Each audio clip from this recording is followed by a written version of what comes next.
বচন বেদ পাঠশালা, রীতি দুয়ার দাও খুলে করো শ্রবণ, প্রভুরই এই বচন বেদ পাঠশালা।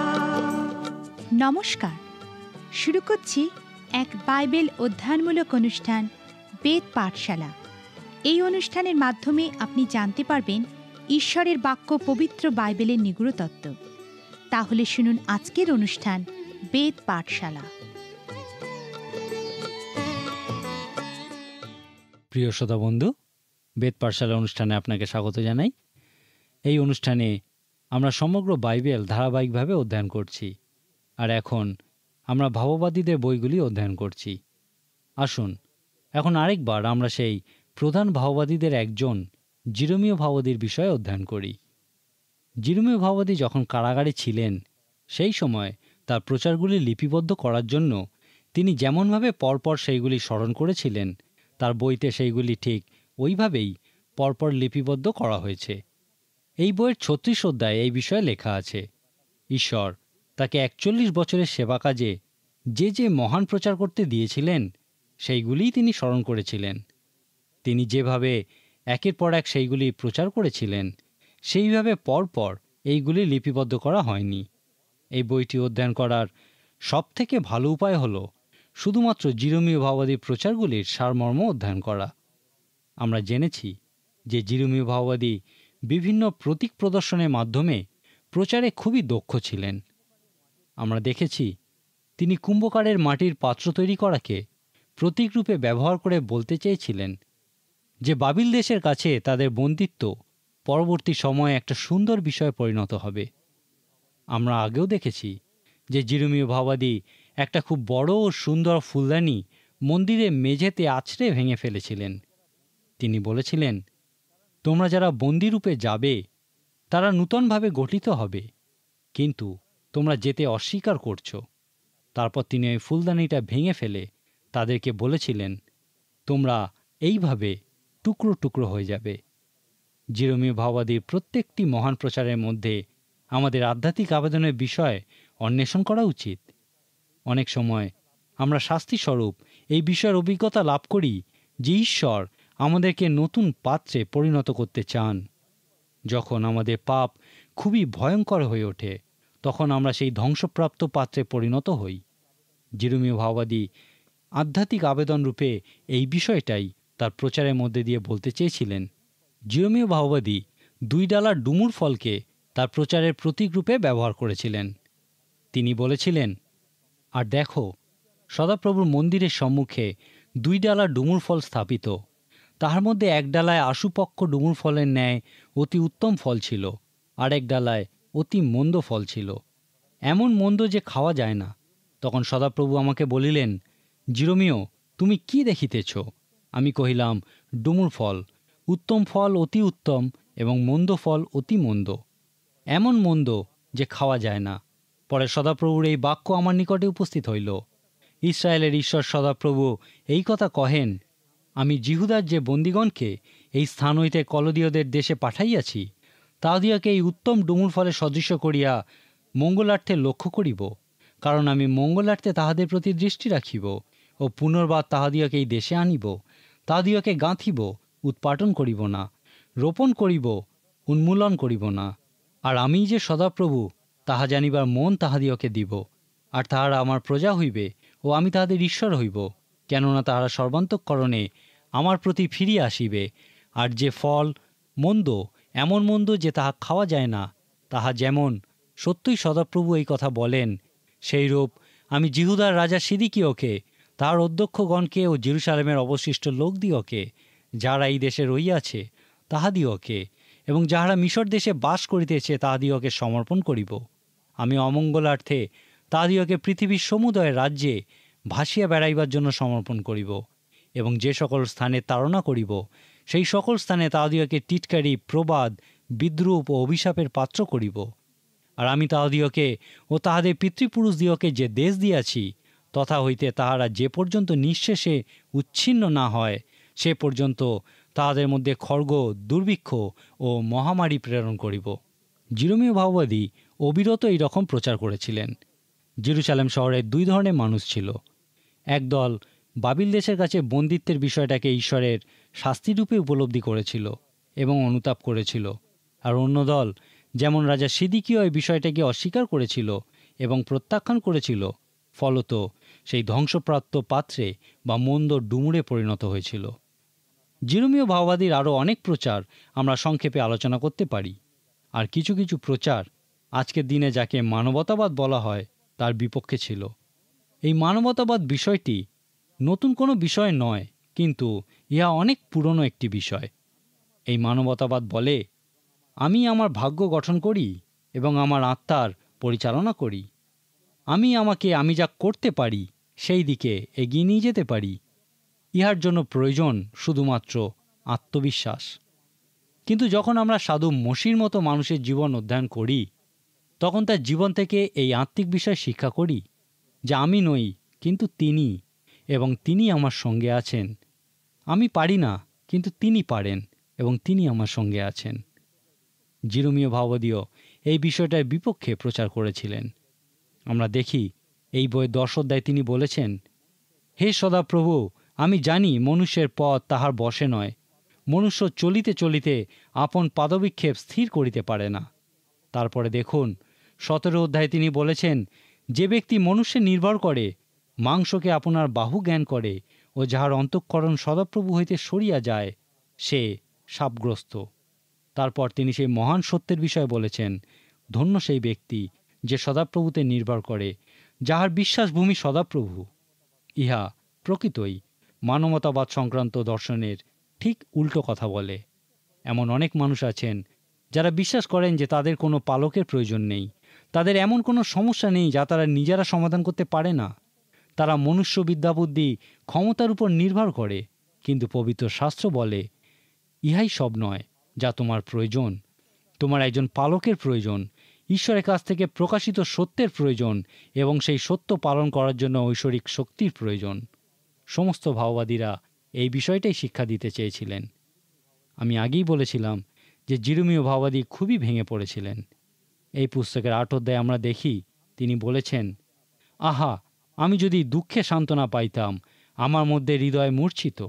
দেখো, দূরদেশ হইতে আমার জাতির কন্যার আর্তনাদ শোনা যাইতেছে। সদাপ্রভু কি সিয়নে নাই? তাহার রাজা কি তাহার মধ্যবর্তী নহেন? শস্য কাটিবার সময় গেল, ফল চয়নের কাল শেষ হইল, কিন্তু আমাদের পরিত্রাণ হয় নাই। আমি আমার জাতির কন্যার ভগ্নতা প্রযুক্ত ভগ্ন হইয়াছি। আমি মলিন ও চকিত হইয়াছি। গিলিয়দে কি তরুষার নাই? সেখানে কি চিকিৎসক নাই? তবে আমার জাতির কন্যা কেন স্বাস্থ্য লাভ করে নাই? বাবিল দেশের কাছে বন্দিত্বের প্রসঙ্গে ইহাই ছিল জিরোমীয় ভাওবাদীর দর্শন। জিরোমীয় ভাওবাদীর আরেকটি মহান প্রচার আমরা এই পুস্তকের 4 অধ্যায়ে দেখতে পাই।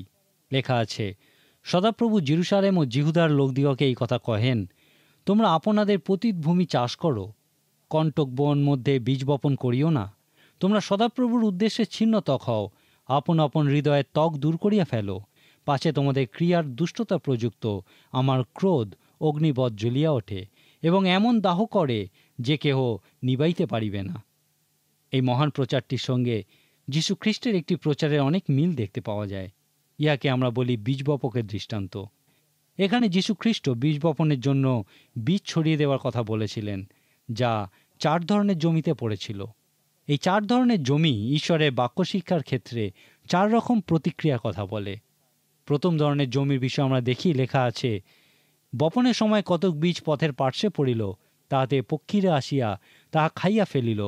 যীশু খ্রিস্ট এই বিষয়টা ব্যাখ্যা করে বলেছিলেন, যখন কেহ সেই রাজ্যের বাক্য শুনিয়া না বোঝে, তখন সেই পাপাত্মা আসিয়া তাহার হৃদয়ে যাহা বপন করা হইয়াছিল তাহা হরণ করিয়া লয়।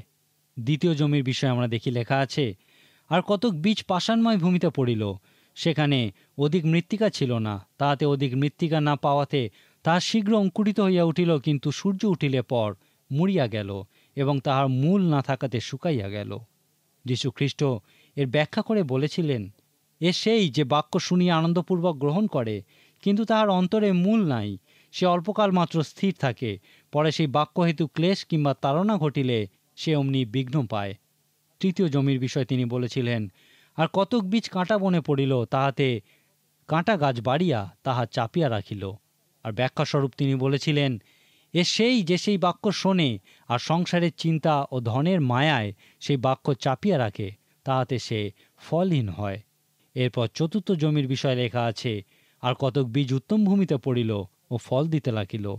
তিনি এর ব্যাখ্যারূপে বলেছিলেন, এ সেই যে বাক্য শুনিয়া তাহা বোঝে ও বাস্তবিক ফলবান হয়। জিরোমীয় ভাওবাদী এই উপমা তার বইয়ের 4 অধ্যায় বর্ণনা করেছেন।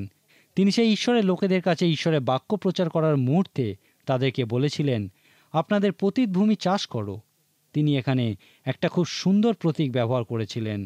বলেছিলেন, তোমাদের জীবন হলো পতিত ভূমির মতো। জিরোমীয় ভাওবাদীর প্রচারে আমরা অনেক প্রকার আবেদন দেখতে পাই। মানুষের জীবনের সমস্ত সমস্যা এবং সমস্ত পরিস্থিতি তার জীবনকে সেই ভূমিতে পরিণত করে যেখানে বীজরূপ ঈশ্বরের বাক্য বপন করা হয়। অন্য কথায় বলা যায়, তিনি বলেছেন এই সমস্ত কিছুই তোমাদের মনোযোগ আকর্ষণ করার জন্য করা হয়েছে। এখন তোমরা সেইখানে আছো যেখানে তোমরা ঈশ্বরের বাক্য শ্রবণ করার জন্য প্রস্তুত আছো। যীশু খ্রিস্ট সেই বীজ বপকের দৃষ্টান্তে বলেছিলেন, তোমরা শোনার বিষয়ে সতর্ক হও। ঈশ্বরের বাক্য আপনি কিভাবে শোনেন তা বিশেষ গুরুত্বপূর্ণ একটি বিষয়। যীশু খ্রিস্ট এই বিষয়ে অনেক কিছুই বলেছেন। ঈশ্বর তার বাক্য বপনের জন্য আপনার জীবনরূপ ভূমিকে প্রস্তুত করছেন। সুতরাং আপনার জীবনরূপ ভূমি ঈশ্বরের বাক্যরূপ বীজ বপনের জন্য প্রস্তুত করুন। জিরোমীয় ভাওবাদী হৃদয়ের ত্বকছেদের বিষয়ে বলেছেন। অনেকেই বিশ্বাস করেন যে সাধু পৌল এই একই বিষয়ে কথা বলেছেন। তিনি বলেছেন, পুরাতন নিয়মে লোকেদের ক্ষেত্রে ত্বকছেদ যেমন, আমাদের কাছে তা বাপ্তিস্মের মতো। ত্বকছেদ হলো একটা পূর্ণ সংস্কার যা সেই সময় জিহুদিরা তাদের বিশ্বাস স্বীকার করার জন্য সম্পন্ন করত। কোনো পূর্ণ সংস্কার কোনো শূন্য বিষয়ে পরিণত হতে পারে। যীশু খ্রিস্ট, শিষ্যেরা এবং এই ভাওবাদীরা এই বিষয়টা সম্পর্কে মুখে বলা এবং ইয়া কাজে পরিণত করার পার্থক্যের উপর বিশেষ জোর দিয়েছেন। তাদের মতে মুখে বলার থেকে কাজে করা অনেক বেশি গুরুত্বপূর্ণ। হৃদয়ের ত্বকছেদ সম্পর্কে তারা এই বিষয়টাই বলতে চেয়েছিলেন। ঈশ্বরের উপদেশ গ্রহণ করার জন্য আপনার হৃদয় কি এখন প্রস্তুত? ঈশ্বর চান আপনার সঙ্গে একটা সম্পর্ক তৈরি করতে। আপনি কি ইহা বিশ্বাস করেন? যদি বিশ্বাস করেন তাহলে শুধুমাত্র মুখে বলা নয়, কিন্তু কাজেও করে দেখান। ইহাই হলো জিরোমীয় ভাওবাদীর একটা মহান ও সুন্দর আধ্যাত্মিক আবেদন। আমরা দেখি জিরোমীয় পুস্তকের 7 অধ্যায় 8 থেকে 11 পদ পর্যন্ত কি লেখা আছে। দেখো, তোমরা মিথ্যা কথায় বিশ্বাস করিতেছ, তাহা উপকার করিতে পারে না। তোমরা কি চুরি, নরহত্যা, ব্যভিচার, মিথ্যা শপথ এবং বালের উদ্দেশ্যে ধূপদাহ করিবে এবং যাহাদিওকে জানো নাই এমন অন্য দেবগণের পশ্চাৎগমন করিবে? আর এখানে আসিয়া এই যে গৃহের উপরে আমার নাম কীর্তিত হইয়াছে, এই গৃহে আমার সাক্ষাতে দাঁড়াইবে আর বলিবে, আমরা উদ্ধার পাইলাম, যেন ওই সমস্ত ঘৃণার্য কার্য করিতে পারো। এই যে গৃহের উপরে আমার নাম কীর্তিত হইয়াছে, এই গৃহ কি তোমাদের দৃষ্টিতে দস্যুগণের গহ্বর হইয়াছে? দেখো, আমি উহা দেখিয়াছি, ইহা সদাপ্রভু কহেন। যীশু খ্রিস্ট একবার জিরোমীয় ভাওবাদীর এই প্রচার থেকে কিছু অংশ পুনরাবৃত্তি করেছিলেন। যীশু খ্রিস্ট যখন গাধার পিঠে চেপে জেরুজালেমে প্রবেশ করেছিলেন এবং মন্দির পরিষ্কার করেছিলেন, তিনি সেখানে যত লোক ব্যবসা করছিল তাদেরকে বলেছিলেন, ইয়া কি লেখা নাই যে আমার গৃহকে সর্বজাতির প্রার্থনা গৃহ বলা যাইবে? কিন্তু তোমরা ইহাকে দস্যুগণের গহ্বর করিয়া তুলিয়াছ। নতুন নিয়মে প্রায়শই ভাওবাদীদের কথার পুনরাবৃত্তি করা হয়েছে। সাধু পৌল এবং অন্যান্য লেখকেরাও প্রচুর রূপে পুরাতন নিয়ম থেকে কিছু কিছু অংশ উদ্ধৃত করেছেন। বিশেষ করে তারা যিশায় ভাওবাদী এবং জিরোমীয় ভাওবাদীর কথাই বেশি করে পুনরাবৃত্তি করেছেন। জিরোমীয় ভাওবাদী অযথা মুখে কিছু না বলে কাজে করা সপক্ষে বলেছিলেন। সদাপ্রভু বলেন, আমার বাক্য পালন করো এবং আমি তোমার ঈশ্বর হব ও তুমি আমার প্রজা হবে। অনেকেই বলতে ভালোবাসেন যে আমরা ঈশ্বরের সন্তান, কিন্তু এই ভাওবাদী বলেছেন, যখন তোমরা ঈশ্বরের সন্তানদের মতো জীবনযাপন করবে তখনই তোমরা ঈশ্বরের সন্তান হবে। অর্থাৎ আমাদেরকে সমস্ত জাগতিকতা থেকে দূরে থাকতে হবে, সুন্দর জীবনযাপন করতে হবে, আর তাহলেই ঈশ্বর আমাদেরকে তার সন্তানের মতো দেখবেন। ভাওবাদীরা এই বিষয়ে প্রচার করেছিলেন। এই বইটি অধ্যয়ন করার সবথেকে ভালো উপায় হল জিরোমীয় ভাওবাদীর প্রচারগুলির সারমর্ম অধ্যয়ন করা। আসুন এখন আমরা জিরোমীয় ভাওবাদীর আরও কয়েকটা প্রচার আলোচনা করি। এই বইয়ের 23 অধ্যায়ে আমরা দেখি লেখা আছে, যখন তাদের মধ্যে কোনো একজন তোমাকে জিজ্ঞাসা করবে যে আজকের দিনের জন্য ঈশ্বর কী দুঃসংবাদ দিচ্ছেন, তখন তুমি উত্তর দেবে, তোমরাই সেই দুঃসংবাদ, ঈশ্বর তোমাদেরকে তার সামনে থেকে দূর করে দিয়েছেন। তোমরা যারা ঈশ্বরকে উপহাস করেছ, তিনি তোমাদের ও তোমাদের পরিবারবর্গকে শাস্তি দেবেন। তোমরা ঈশ্বরের নির্দেশ সম্পর্কে জানতে চাও, কিন্তু ঈশ্বরের দুঃসংবাদ কথাটা আর বলো না, কারণ তোমরাই হচ্ছ সেই দুঃসংবাদ। আর সদাপ্রভু বলেন, এই জন্য দেখো, আমি তোমাদিগকে একেবারে তুলিয়া লইব, এবং তোমাদিগকেও তোমাদের পিতৃপুরুষদিগকে যে নগর দিয়াছি, তাহা শুদ্ধ তোমাদিগকে আমার নিকট হইতে দূর করিয়া দিব। আর আমি এমন নিত্যস্থায়ী দুর্নাম ও নিত্যস্থায়ী অপমান তোমাদের উপরে রাখিব, যাহা লোকে ভুলিয়া যাইবে না। সেই লোকেরা জিরোমীয় ভাবাদিকে উপহাস করেছিল, কারণ তিনি কখনোই কোনো ভালো কথা তাদেরকে বলেননি। তিনি তাদেরকে সর্বদা সেই আসন্ন বিপর্যয়ের কথা বলেছিলেন। তিনি প্রকৃতই একজন মহান ভাববাদী ছিলেন, কারণ তার ভবিষ্যৎবাণী সর্বাংশে সত্য প্রমাণিত হয়েছিল, এবং তাদেরকে তিনি বন্দিত্ব থেকে ফিরে আসার যে আশা দিয়েছিলেন তাও সত্য হয়েছিল। এইগুলির সাথে সাথে জিরোমীয় ভাববাদী মসিহের বিষয়েও ভবিষ্যৎবাণী করেছিলেন। তার এই প্রচার সেই ইসরায়েল জাতির এবং আমাদের চূড়ান্ত আশাস্বরূপ। তার সমস্ত ভবিষ্যৎবাণী সত্য প্রমাণিত হয়েছিল, এবং সেই জন্যেই তাকে সবাই খুবই সম্মান করত। আমরা দানিয়েল ভাববাদীর পুস্তকেও আবিষ্কার করব যে তিনিও বন্দিত্ব থেকে ফিরে আসার বিষয়ে জিরোমীয় ভাববাদীর প্রচার থেকেই কিছু অংশ উদ্ধৃত করেছেন। দানিয়েল ভাববাদীর সেই বিখ্যাত 70 সপ্তাহ ভবিষ্যৎবাণী, যেখানে তিনি মসিহের আগমনের কথা বলেছেন এবং যাকে বাইবেলে মসিহের সম্পর্কে সবথেকে মহান ভবিষ্যৎবাণী বলা হয়, সেই ভবিষ্যৎবাণীর অনুপ্রেরণা তিনি জিরোমীয় ভাববাদীর কাছ থেকেই পেয়েছিলেন। জিরোমীয় ভাববাদীর প্রচার খুবই আবেগপূর্ণ ছিল। তিনি বলেছিলেন, হায় আমার হৃদয়, আমার হৃদয়, আমি হৃদয়ে ব্যথিত, আমি নীরব থাকিতে পারি না, কেননা হে আমার প্রাণ, তুমি তুরীর রব ও যুদ্ধের সিংহনাদ শুনিয়াছ। ধ্বংসের উপরে ধ্বংস প্রচারিত হইতেছে, ফলে সমুদয় দেশ উচ্ছিন্ন হইতেছে। হঠাৎ আমার তাম্বু সকল, নিমেষে কাল মধ্যে আমার যবনিকা সকল উচ্ছিন্ন হইল। আমি কতদিন পতাকা দেখিব ও তুরীর রব শুনিব। তিনি প্রকৃতপক্ষে সেই বাবিলীয় সৈন্যদের গর্জন এবং জিহুদার লোকেদের চিৎকার শুনেছিলেন।